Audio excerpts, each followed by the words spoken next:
Gipasabot sa usa ka environmental ug urban planner nganong bahaunon ang usa ka subdivision sa barangay Tigato sa Davao City nga usa kuno kasapa kaniadto.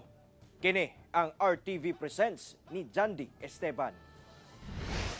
Ako, mo na siya ang taman sa baha. Namilit pa ang mga naugang lapok nga gibilin sa baha sa mga gamit ni Apple niining usa ka subdivision sa barangay Tigato, Davao City. Dugay na niyang gusto ibaligya ang balay kay bahaunon ang lugar.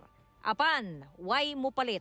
Maong mag-antos na lang sa siya sa pagpuyo dinhi. Nga mo ang sitwasyon ug dili magbalik-balik permanente bahaon, mag-agad ra pod mi sila kung unsa ilahang ikapatigayon sa mua. They can trying to do relocated from this area, mas maayo unta gyud. Ang uban nagpabayad na aron malabhan ang gabundok nga labhunon nga nahumol sa baha. Si Nanay Marlene ang usa sa mga nagalaba sa mga labhunon sa salingan. Pag hinlo lang yun, kay wa pa jud na hinlo. Mag-uli ko sa balay, samok kayo, piti sa buta. Pero providean mo relocation. Og na, abalhin mi, oy, sige na kay yaw akong anak, anong diha daw mi mamuyo, wa man sad mi kapuy-an. Daghang balay na ang gipang abandona gani ang uban gibaligya na ang ilahang mga Pinoyanan sama na lamang niining naa sa akong likod. Tungod sa ilahang sitwasyon nga dili na nila kaya maantos ang ilahang lugar nga bahaunon.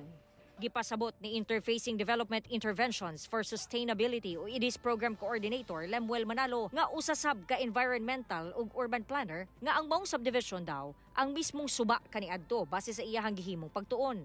Kini nga bahin base sa mapa niadtong 1944 agianan sa sapa kaniadto nga karon usa na ka subdivision. Sa paglabay sa panahon nausab ang agianan sa tubig.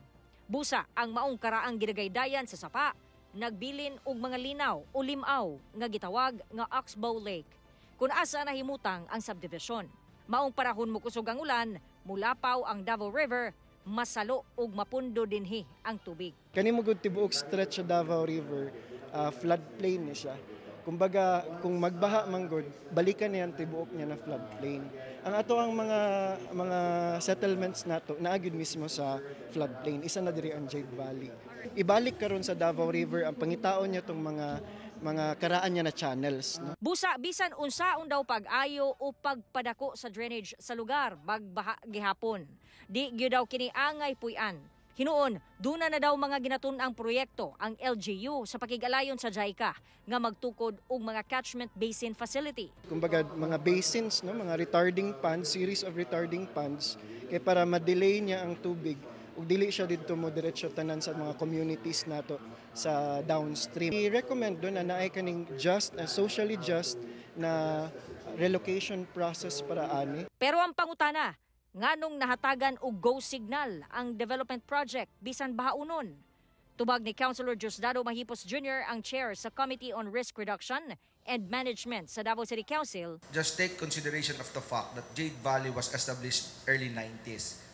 The local government unit was empowered to provide for a land use plan through the local government code which was enacted 1992.